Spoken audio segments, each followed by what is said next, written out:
Hi, gang. Welcome to Behind the Rhinestones. I am Dinah Dare, your host, and I am here to chat to some of the stars of burlesque and cabaret. If you are enjoying these interviews, please do like and subscribe, as there is a new interview going up every single Sunday. Today, we are speaking to a lovely UK performer called Cherry Fury. Hi, Cherry. How are you today? I am very, very good. I'm super excited, if not stifling with the heat, but we're making do. We're surviving. It's all good. Everyone's like, it's Yeah, fine. it's all fine. It's fine. I'll go to a rehearsal later and I've decided I'm not taking my costume, just not doing it. As minimal clothing as humanly possible. I know it's the kind of the it's kind of what we do anyway. Yeah. Oh no, Yeah. I feel that. I was working on a new act the other day with only part of the costume is the robe and the gloves, and even All then I right. was like, this is too fucking hot. This is just no. Why do we do it to ourselves? You know that way you're taking off the glove and it's sticking to you, and you're like, this Oh, is great. it's vile. It's absolutely fucking vile. This is literally. I barely wear gloves, and I'm just like the one times I do. I'm like, why did I do? Why did I choose this for myself? Why did I impose this on myself? Yeah, I feel that. Well, on that note, like, what is your journey into burlesque been? How have you got to where you are today? So I'm about 3.5 years in. So I started late 2021. So Hmm. that's yeah. I did. Yeah, I did. So I did beginners classes. So for context, I'm trained in theatre, went to uni, did all the whole shebang. So for quite a long time, and then had a massive hiatus from any sort of theatre stuff post uni. Did fuck all, and sort of COVID happened, and me and my husband were planning to get married. It got pushed back, and I didn't have a hen do. I chose not to have a hen do. It wasn't my thing, and I had been listening to a podcast by Lolo Brow and Tempest Rose called Gin Salt, and my husband had seen like an advert for burlesque classes because he knew I'd been interested. He said, "Why don't you just spend 35 quid on some classes? If you really don't want to do a hen do something you really want to do. Yeah. You've always said you wanted to do it. You've never got round to it." And I was like, "Yeah, okay." Did that, met my lovely, lovely, lovely burlesque mum, the fantastic Miss Fanny, and the rest of my burlesque family. Um, so Betty Boom Boom, Daisy Bangers, I consider like my burlesque aunties. Um, and we did our first review as like the collective at the time. And that was my debut was my biscuit act in July 2021. So I've been doing it since then. I haven't looked back. Amazing. Yeah. Also, Gin Slut was a banging podcast. I It loved was that wicked, wasn't podcast. it? It was just Loved. so like what I found funny was it came at a time obviously when um they both knew what burlesque was like pre-COVID, and it was me kind of getting to grips with, okay, this is what it's going to be like. Then me experiencing it post-COVID was just a whole different ball game. Oh yeah, Wild. it changed. It Yeah, definitely changed. Yeah. totally, totally. No, I missed that podcast. Um, Amazing. I love Biscuit Act. Like, fucking love Yeah, that. yeah, So that's yeah, just sorry. how Go. how did you come up with that concept? Like, what's your creation process for coming up with an act? Um, so my creative process is very like typical ADHD is sort of I listen to a piece of music. Normally I kind of have an idea of the kind of vibe I want to go with. So like Biscuit was just I was trying a bit of anything. I knew that I didn't want to typically go down traditional like classic burlesque. I knew that I wanted to probably lean towards neo. That was far more my vibe, even in like areas of theatre I was quite confident in. I always felt like the odd one out. So Mm. that was kind of my vibe anyway. But coming up with an act is like normally I just find a piece of music I really like. I listen to it over and over and over again. And it sounds really wanky, but I basically come up with a music video in my head of what Cherry Mm. would do in that video and I translate it to stage. Um, and then just build it up from there, because a lot of what I do is lip syncing. So it's learning Okay. so it's learning the lyrics. The choreo comes next, because I'm not naturally a dancer, but I know that if I can lip sync and get the movements kind of where I want it to be, and then everything else kind of happens organically that way. I normally costume comes last because I'm rubbish and I kind of forget to do it and go, oh shit, I actually need to put some clothes on before I take the clothes off. But I've got better as I've got more experience to go, no, let's do the costume first and then we'll do the rest of it later. So yeah, it's banging on, listen to the same music for 6 months, and then just, yeah, the music video kind of image is kind of a good way Mm. for me to get on with it. Yeah. Nice. And do Mm. you use quite a lot of your, obviously you said you did theatre. Do you use Theatre quite a time. lot of that? Theatre, darling. Do you use quite a lot of that like theatre experience? Do you think that that's helped you with forming your acts? I think so. Yeah, I think because a lot of what I did at sort of college and uni was very contemporary theatre anyway. It was all a bit.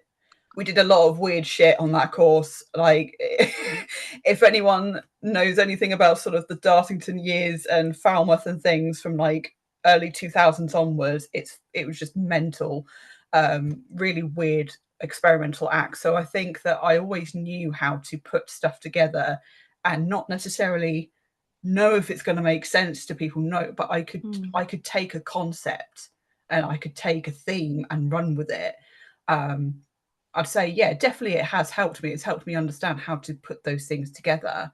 um but I also think it's kind of helped me understand just the construct of how a show goes together, and like your professionalism and all the stuff that goes behind it. So I think I had a bit of a step up before I'd even started of, okay, this is what your Mm. expectation is before you walk through the door, before you even get on stage. So that has helped.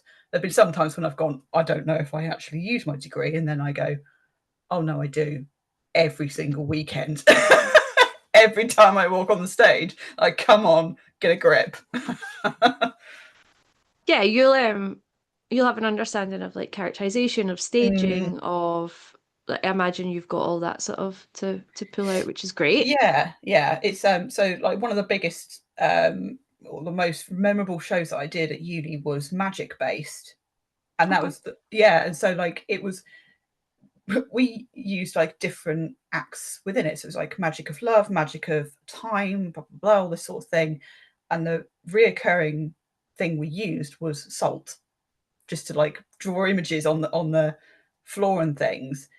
And so just to have this random concepts that you go, okay, how am I going to make this translate to an audience? So I'm always kind of working like that. It may not make sense to anyone to start with. I'm like, no, promise you, I'll get there.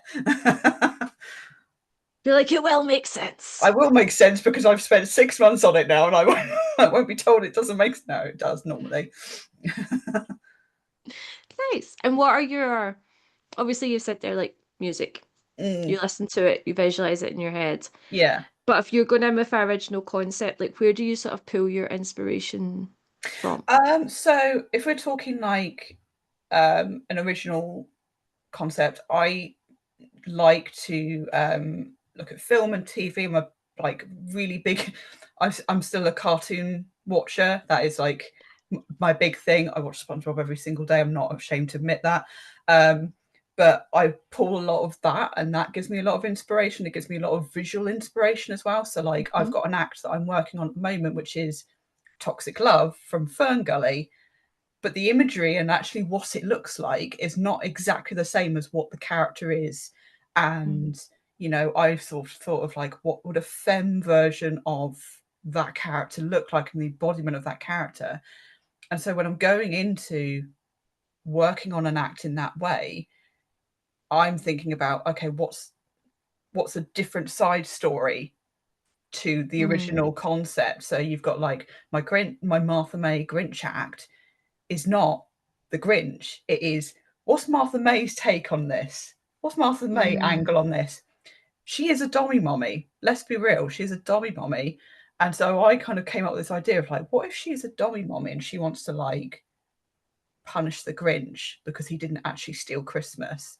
And it's just sort of let my brain go off in those different directions. That's what feeds that. So a lot of what inspires me is often cartoons and films and things like Mm. that. And I kind of come up with these stupid random little inserts and go, what would happen if this thing happened? What happened if this storyline is happening at the same time?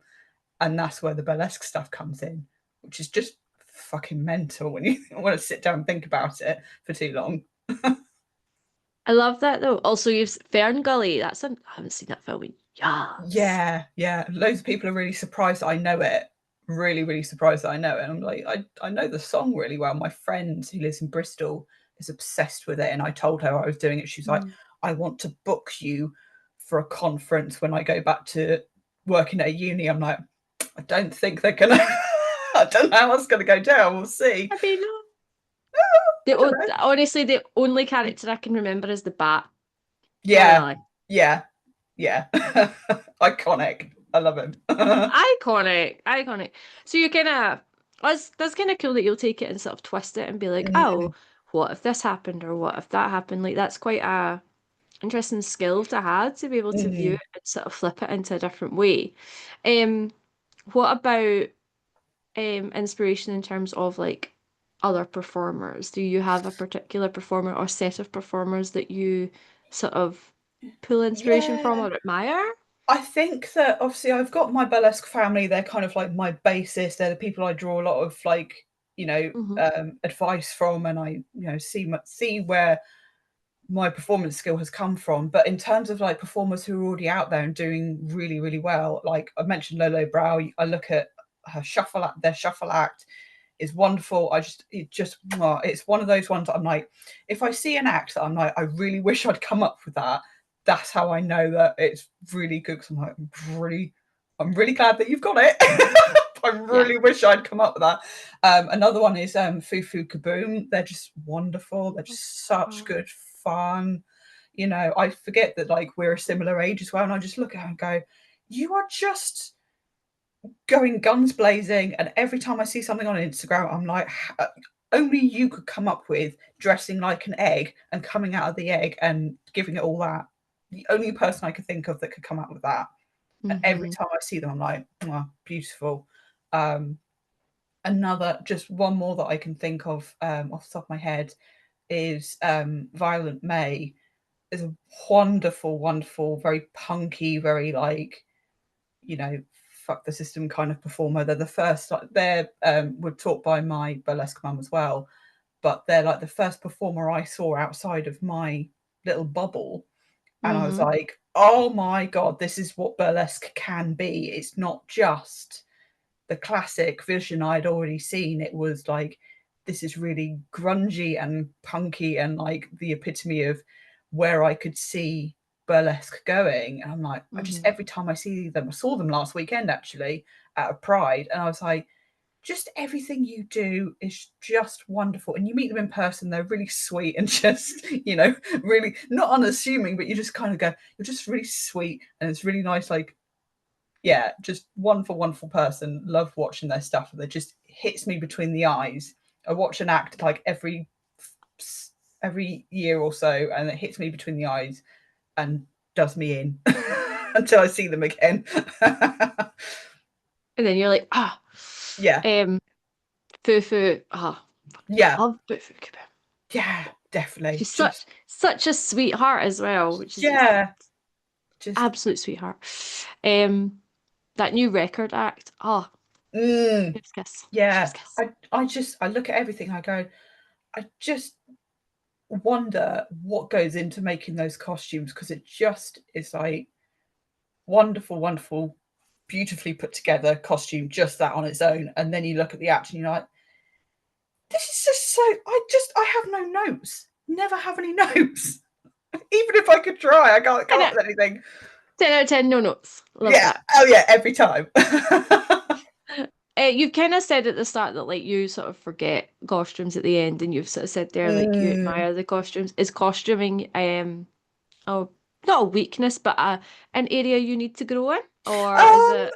it's not so much that. It's just because, so I've only learned to sew in the last 18 months or so. So Mhm. when I say I'm not good at I'm good at sewing, it's not so much that, it's just the construct of, it's the having to construct it in my head, and how to put it together takes quite a long time. And because of the disabilities, I have cerebral palsy, so one of the things I can struggle with is like the dexterity in putting things together. So it just takes a little bit longer.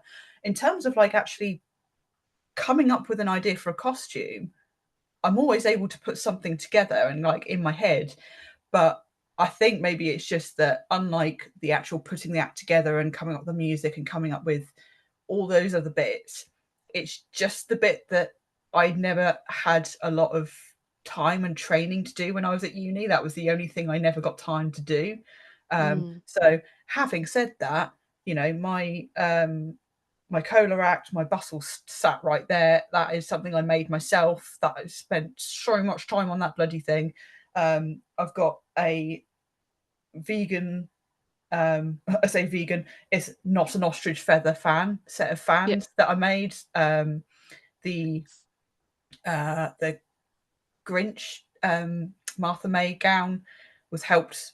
You know, my mother-in-law helped me make that. So it's definitely something I want to work on and I want to get better at. It's not one of those I'm turning up on stage and being really embarrassed by what I'm turning up. I'm very good at embellishing. I'm Yeah. very good at taking stuff and embellishing it. I can't make stuff from scratch very easily, is what I'm trying to say, I think. I'm exactly the same. Like I've learned to sew and I've sewed a few bits and pieces. Yeah.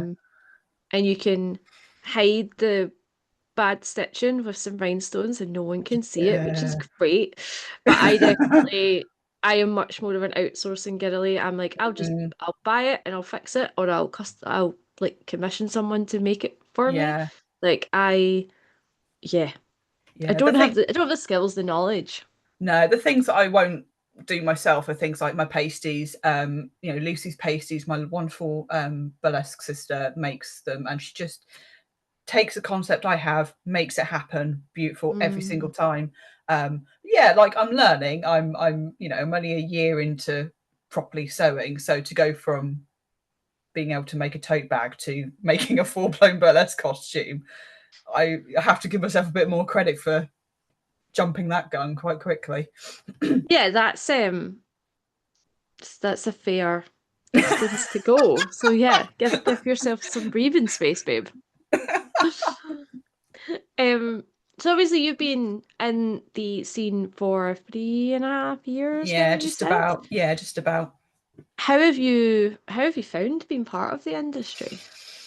It's been because of where I am as well. I'm in Devon, so we're in the Okay. arse end, not quite in the arse end of nowhere, but in terms of like what gets. So we've got a really good little community in terms of like what we put on. You know, there's always stuff going on. Thanks to, you know, fantastic Miss Fanny, Ruby Rascal, Daisy Bangers, Betty Boom Boom, all those people, and our sort of our troupe. There's lots of things going on, Mhm. but in terms of like how I've been able to get out of Devon and stuff, it's been quite tricky. So I rely a lot on social media to engage with performers outside of my Mhm. area, to go, you know, chatting backwards and forwards, sort of getting to know each other, so that then when there are stuff, that there are call outs, I at least know who I'm sending those call outs to. And by the time I've got potentially to doing a show, I've at least, you know, we've had that networking. Being on the scene, um, it's it's wonderful. It's really good to see that there are performers out there who I really get on well with, or at least I know that if I was ever to perform with them, I'm like, I feel like we would vibe really well. I feel like we get on really, really well. Yeah. Um, it's been a it's been a bit of a funny one. I haven't been able to travel up the line as much as I would love to. I did Untamed Hmm. in Bath at Christmas, just before Nice. Christmas, and that was wicked. That was a really fun show. So that was me, Mick Cyanide, Serendipity, CC Noir, and Rage Issues. I think that's everyone. I hope that's everyone. I think that's it. It's a good And lineup as well. yeah, it's a cracking, fucking cracking lineup. I saw that lot. I was Yeah. like, oh. I'm really, really happy with that. Yeah, it was great fun. That was wonderful. And, you know, that was one of those shows where I felt like I was getting to see not only people I really admired and, you know, hadn't either had performed with or hadn't yet performed with, but also people who I hadn't, who were like, you know, if you want help, if you never if ever need anything, give me a shout. Like Cece was wonderful. She was like, you know, if ever you went up in London, so you know, give me a shout. But yeah, it's been a bit of a weird one for me. It's like I feel Mm. like I sometimes feel like I've got to a standard, you know, I hold quite a high standard for myself. I feel like I've got to a standard where I'm like, right, I want to be giving it a go, performing up the line just to see if I could do it. Yeah. And what I'm kind of limited by is that, you know, paying out to get to London or paying out even to get to Bristol now is fucking expensive. I try and apply for gigs sort of near my hometown in Portsmouth. I would love to do that. But even just getting up there is a pain in the ass. Yeah. So I'm really like, I've just been making sure that I'm engaging in opportunities like this as well, where I at least get to be part of the community and not just sit on the sidelines like, hi, I'm a new person. I really want to join your club, but I can't because I can't, you know, find any other way to engage. So I think as much as I'm desperate to get up the line and perform, I'm also just trying to do the work at the minute of just working on myself and getting myself to as good a standard as I can be, so that when an opportunity does arise and I can do it and I can afford it and all the rest of it, crack on. But Yeah. yeah, the scene in itself is lovely. It's very, it's just so much going on that sometimes it's really hard to keep up with all the different, like, you know, you've got nerdlesque going on, you've got sort of your neos, you've got your classics, and it's like, Jesus Christ, it's really hard to keep up with. Doctor Who themed shows now, which I'm just mad about, and just blow my mind and think I'd never have imagined this is what burlesque is meant to, was going to be like when I Mm. first started. It's the best part. It's just burlesque can literally be anything you want Mm, it to be, yeah, which totally. is it's just creative freedom, I think, which Yeah. is you don't get in a lot of other aspects of life or creative jobs, so it's quite nice. No, absolutely. I mean, what I do as a day job is, you know, it kind of draws a little bit on what I do with like my theatre stuff to some extent. It's not strictly it's not theatre at all, but it's talking to lots of different people and doing all the organising and stuff. So I get a little bit of creative freedom, but I still go in. I still go in on a. I still go into the office on a Monday, and they go, What you been up to?" And I'm like, "Do you really want to know, Sandra? Do you really want to know?" They love it. They love. I actually told them that I do burlesque, and they love it. They're like, "Yeah, good for you. I'm really pleased you do that." Amazing. Yeah. How do you find balancing like day life and burlesque? So I think the first couple of years I did too much. I Mm. try to do too much, which I think a lot of people fall into that trap of because they get really overexcited about doing burlesque and like, oh my God, I don't know. I want to apply to everything. I want to apply to this and this, and not actually realize, okay, well, have you actually got an act that suits that? Have you Mm. actually got enough skill behind you to know that you've done that, got to that stage yet? And I did way too much. I famously, amongst my friends, decided that on the same weekend I was going to move house, I booked two shows as well. Babe. Yeah, yeah, that was. I'm never doing that again. I got really told off by my best friend. She was like, "You're a fucking idiot. You should have known better." Yeah, I think the work life burlesque balance is a bit better now because I'm in a job that supports me anyway, and they Mm. really, you know, they've always said you can work from home if you're post show weekend, work from home, it's fine. Like, we don't, I'm not going to force you into the office if you're knackered. It's, yeah, it's a bit tricky at times because if you think if you're on a deadline for a show, and then you've also got lots going on. But I've just kind of learnt to outsource the things that I know I'm not going to have time to do. Like there's some like acrylics that's got to go on one of my courses. I'm going to outsource that to somebody because I just don't have the skill to do it. Mm. I'm getting better. I think now that I've learnt that making one new act a year is pretty much a standard for most people, Yeah. then, you know, I was getting very wrapped up in seeing a lot of people, lots of different acts, thinking, oh shit, I've got to make 4 or 5 acts in 1 year, realizing only one of those acts that I did in my second year I actually use anymore, because Yeah. the rest of them just fell apart and I just couldn't do it and I wasn't bothered Yeah. by it. That's the thing. That's definitely, I think we all go through a phase when we start of creating too much, Yeah, creating stuff that's maybe not well thought out. yeah, Um, there's this pressure to make stuff that is sellable as well, instead of mm, necessarily what you want to make. yeah, So yeah, I think that's you've just kind of went through the cycle that I feel pretty much everyone I have spoken to at some yeah. point goes through. Out the way. Um, it's just easier. He'll It's just, he'll be back. yeah, Um, totally. and now I'm having a brain blank because you said something and it prompted the thought. Oh, you were talking about taking time just now to like grow your skills and grow Mm, yourself. Sort of, mm. how are you doing that? What like who are you learning from? What are you learning? Like what are you focusing on? So things like one of my burlesque sisters, I suppose you call her, is Ruby Rascal. She is a phenomenal dancer, and that is sort of what she's good at.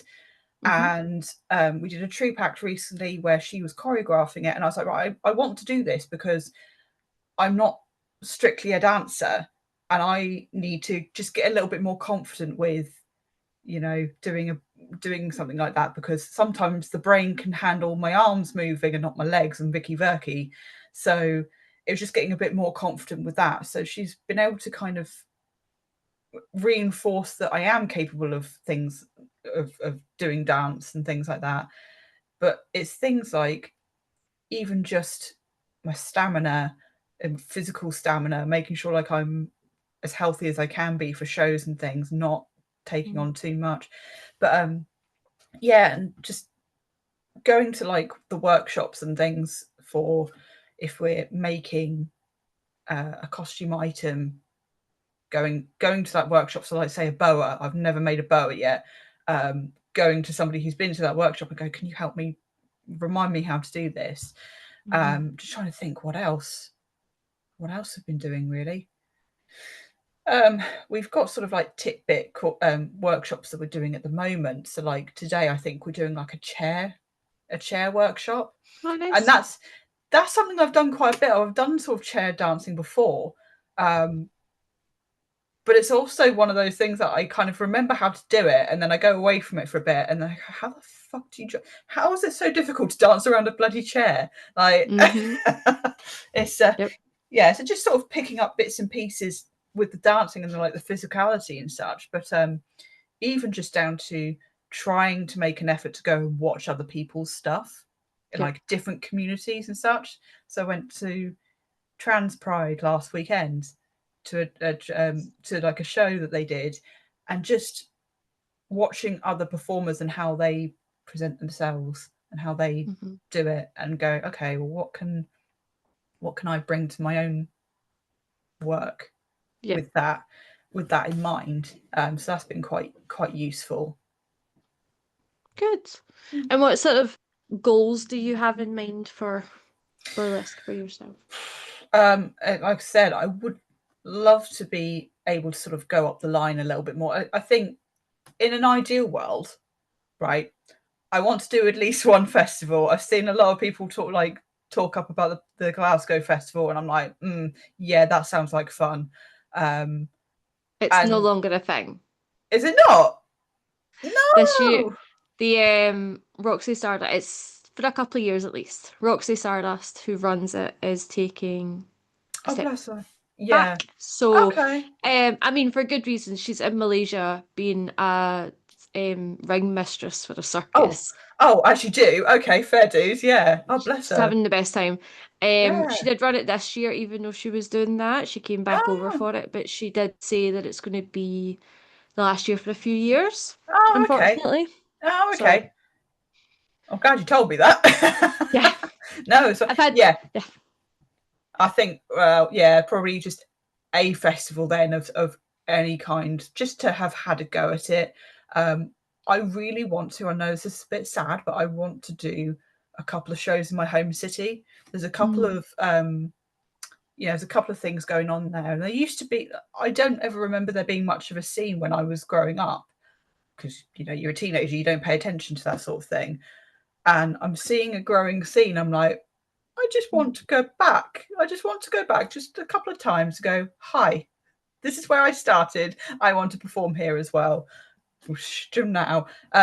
Yeah, I think just being able to maybe go up the line a little bit more just to see what there is, but mostly just I would love to go back to my hometown, at least my home city, at least once or twice to go, this is what I do now.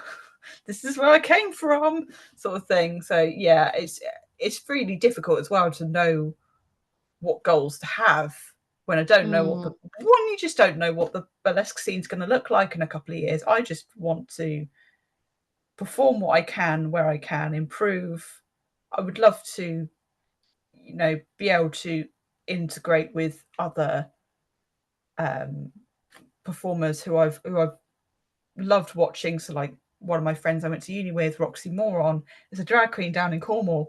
I'd love to go back to Cornwall and Nice. perform there because I don't know what kind of a scene they've got down there Mm. beyond, the drag scene.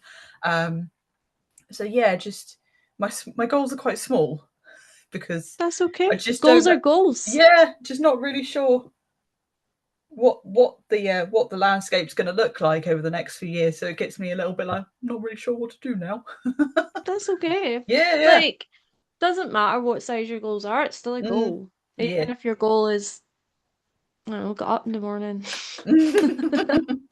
Sometimes my goal, gang. Um, Yeah. what do you wish you had known when you started that you didn't?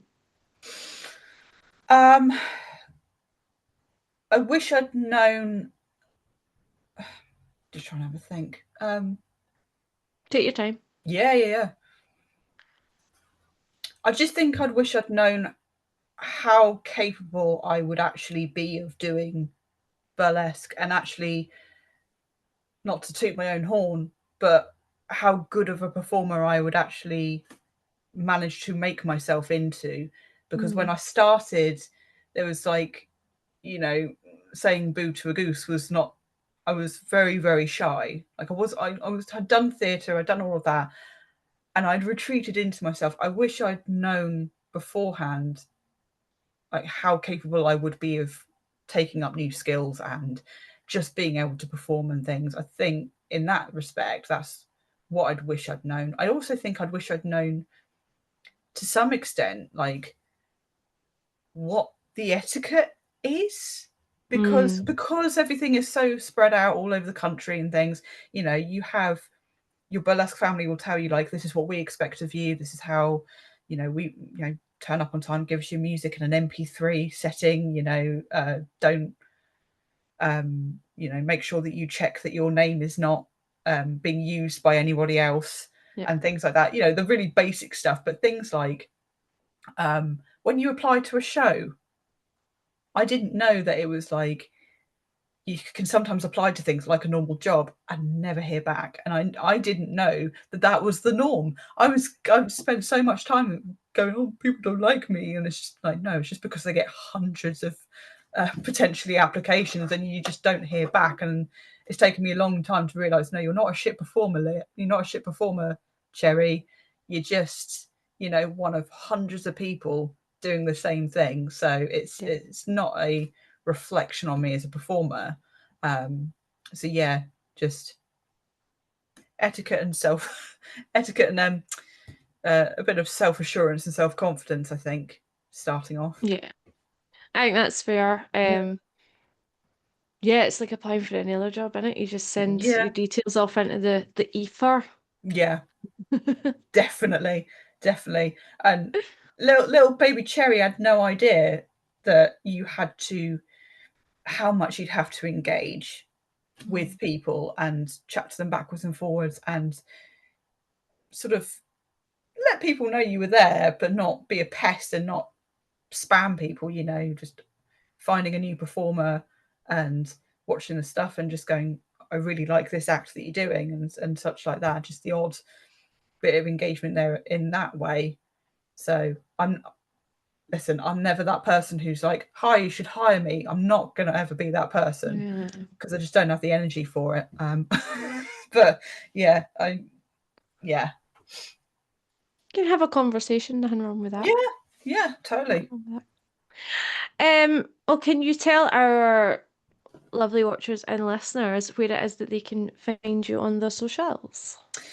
So I am Cherry Fury Burlesque on Instagram is my my main one. I have privatized it, so I will unprivate it for a little bit just so that everyone can find me all right. Yeah, so yeah, that's it, just on Instagram. Amazing. Instagram's the only one you need, let's be honest. Yeah. Amazing. Well, thank you so much for chatting me today, Thank you, Cherry. Dinah. It It's was a been really interesting chat, and yeah. hopefully we will cross paths at some point in person. Yeah. Love that. I would love that as well. Right, Wicked. have a lovely day. You Bye. too, mate. Bye bye bye. Bye.